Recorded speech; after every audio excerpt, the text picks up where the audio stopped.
किसी भी राजनीतिक नेता का लक्ष्य रहता है कि वो चुनाव जीते। इससे असहमति नहीं हो सकती।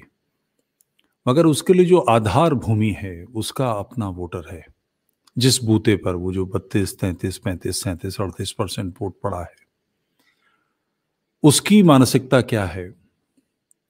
कुछ खालिस्तानी नारेबाज, एक थका हुआ खाप, तथाकथित लीडर, तथाकथित इसलिए कि वो पार्लियामेंट का इलेक्शन लड़ा, 10,000 वोट हाथ नहीं आए उसके, और बिल्कुल चुके हुए कारतूस जैसे लोग प्रधानमंत्री को बाध्य कर सकते हैं, गृह मंत्री को बाध्य कर सकते हैं, और वो 37-38% जो प्रसन्न था कि इसको चुनौती दी जा रही है, उन सब की आशाओं पर, उनकी सारी मानसिकता पर पानी फेर दिया गया। ये बात भूलनी नहीं चाहिए कि आपको पौरुष के कारण लाया गया था, आप पौरुषवान नेता हैं, ये एक मैसेज था कि आपने गुजरात में करके दिखाया है।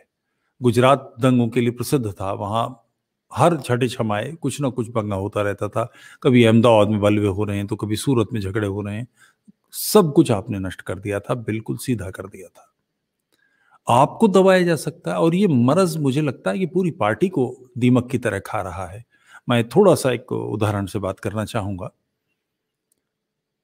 कांधार कांड हुआ, एक प्लेन हमारा हाईजैक कर लिया गया। वो प्लेन सीधा चला जाता अफ़गानिस्तान तो कोई बड़ी बात नहीं थी। मगर वो प्लेन अमृतसर में उतरा, मीटिंगें होती रहीं, और किसी ने इसकी चिंता नहीं की। अगर रनवे पर एक जीप आकर खड़ी हो जाए, 4 कुत्ते खड़े हो जाएँ, 2 गाय खड़ी हो जाएँ, तो प्लेन नहीं उड़ सकता। किसी ने इसका निर्णय नहीं लिया। इस संबंध में कुछ मेरी वरिष्ठ लोगों से बात हुई थी। जसवंत सिंह जी उनमें से एक थे। मैंने उनसे पूछा, ये हो कैसे गया? तो उन्होंने कहा, किसी की कुछ समझ में नहीं आ रहा था, और प्रधानमंत्री के घर पर पत्रकारों ने कुछ लोगों के परिवार जो उसमें सम्मिलित थे, यात्री, उनके परिवार के लोगों को ले आए। यानी 5-10 लोगों की नारेबाजी, कुछ अखबार वालों का ऊधम प्रधानमंत्री को दबा सकता है। आश्चर्य की मतलब हतप्रभ रहते हैं हम, और हम सब टीवी देखकर बात कर रहे हैं, सामने बैठकर चिंता कर रहे हैं क्या हो रहा है इससे, इसके साक्षी बने हुए हैं। और वही स्थिति आज है। जिन किसानों के लिए बिल लाया गया था, और इसको चुनौती कौन दे रहे हैं, उनकी क्या क्षमता है? अब इससे मैसेज ये गया कि प्रधानमंत्री को कोई भी दबोच सकता है। शाहीन बाग में कोई 50,000, 5 लाख लोग नहीं बैठे थे, मगर वो महीनों महीने चलता रहा। अभी इस समय भी आप पंजाब की तरफ जाना चाहें, तो मीलों तक व्यवस्था ऐसी है कि आप ढंग से गाड़ी नहीं चला सकते। उत्तर प्रदेश में ये स्थिति है। आप मुख्यमंत्री को काम कर, मैं इस राजस्थान की समझ सकता हूं कि यहाँ कांग्रेस सपोर्ट कर रही है, मगर हरियाणा में, उत्तर प्रदेश में तो भाजपा की सरकार है। भाजपा के वर्कर, इन लोगों को उखाड़ दिया जाएगा, सब प्रसन्न होंगे, आपसे सब वीरता की अपेक्षा करते हैं। मगर आप सबके पौरुष को नष्ट किए दे रहे हैं, सबकी आशाओं को समाप्त कर किए दे रहे हैं। इससे अचीव क्या होगा? पंजाब से कितनी सीटें आ जाएंगी? यूपी से बड़ा है पंजाब, यूपी की सीटों से ज्यादा पंजाब में सीटें हैं। अब बिल्कुल सबकी दुर्गत किए दे रहे हैं। प्रधानमंत्री दबाव में आ सकता है, इतने थोड़े लोगों, इसका मैसेज पाकिस्तान को क्या जाएगा?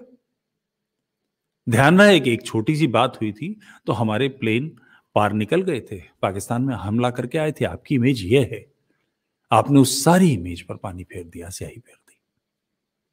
आपका अपना वर्कर आपसे वीरता चाहता है, मैसेज चाहता है। आंतरिक गड़बड़ियों को, आंतरिक लड़ाइयों को सेटल करने के लिए इस ऐसे बेतुके निर्णय लेना। सुबह से मेरी ज्यादा नहीं तो 25-30 फोन, और कोई 300-400 मेरे पास व्हाट्सएप आए हैं। हर व्यक्ति तिलमिलाया हुआ है।